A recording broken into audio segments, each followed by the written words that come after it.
রায়ের বিরুদ্ধে যেসব অ্যালিগেশনস আনা হয়েছে সেটা পুরোটাই যে ভিত্তিহীন সেটাই আরও একবার অনির্বাণ বুঝিয়ে দিল অনির্বাণের বাবা মাকে। হ্যাঁ বন্ধুরা, ভিডিওতে লাইক দিয়ে দেখতে থাকুন। অনির্বাণের বাবা মা বলতে থাকে, তুমি যে তোমার এত বড় একটা বিয়ের সিদ্ধান্ত নিয়েছো, তোমার জীবন সম্পর্কে আমাদের কি কোনো রকম কোনো অধিকার নেই কোনো কিছু জানার? তুমি আমাদের সাথে একবারও আমাদের মতামত জানার চেষ্টা করেছো? আমাদের সাথে একবারও কথা বলেছো? তুমি হুট করে কি করে এত বড় একটা সিদ্ধান্ত নিয়ে নিলে, যেখানে কিনা তুমি জানো যে তুমি আগের বারও একটা ভুল করেছো?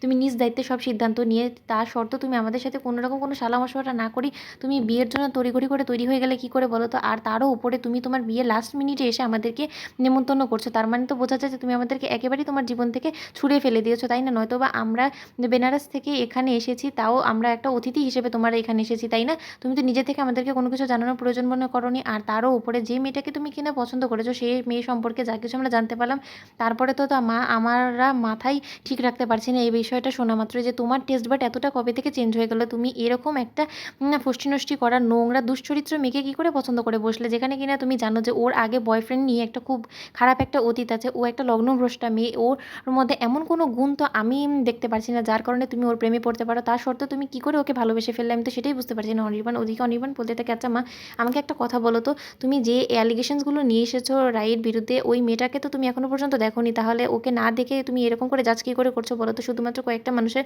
কথার ভিত্তির উপরে তুমি তো এরকম মতামত প্রকাশ করতে পারো না ওকে নিয়ে, বলো তো?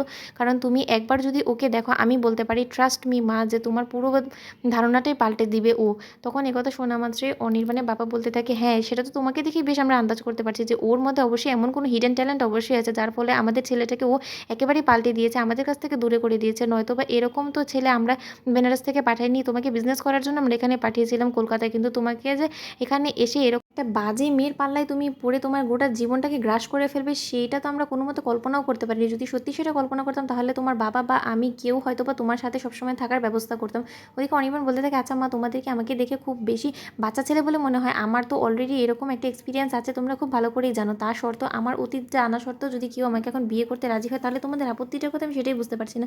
আর আমি রায়ের সম্পর্কে সব কিছু জেনেই রায়কে বিয়ে করার সিদ্ধান্ত নিয়েছি। ওদিকে সূর্যের বাবা বলতে থাকে, তাতে আমাদের অবশ্যই আপত্তি আছে। তোমার অতীতে যাই ঘটে থাকুক না কেন, তুমি এটা ভুলে গেলে চলবে না তুমি কার ছেলে। আর আমাদের সোসাইটিতে যথেষ্ট পরিমাণে সুনাম আছে, আমাদের একটা স্টেটাস আছে, সেই স্টেটাসের সাথে না মিলিয়ে তুমি কী করে একটা নিকৃষ্ট ও নিম্নমানের ঘর থেকে মেয়ে এনে আমাদের সামনে দাঁড় করিয়ে দিচ্ছ বলো তো অনির্বাণ? তোমার বিবেকবোধ কি সব কিছুই লোপ পেয়ে গেছো? ওদিকে অনির্বাণ বলতে থাকে, না, আমার কাছে সবথেকে বেশি টাকার থেকেও বেশি ভালোবাসাটাকে প্রাধান্য পেয়েছে। আর তার জন্যই আমি আমার সেই ভালোবাসার মানুষটারই হাত ধরতে চাইছি, যাকে কিনা আমি মন থেকে মেনে নিয়েছি আর যাকে কিনা আমি স্ত্রী হিসেবে যোগ্য সম্মানটুকু দিতে পারবো। তাতে তোমার কিসের আপত্তি আমি সেটাই বুঝতে পারছি না।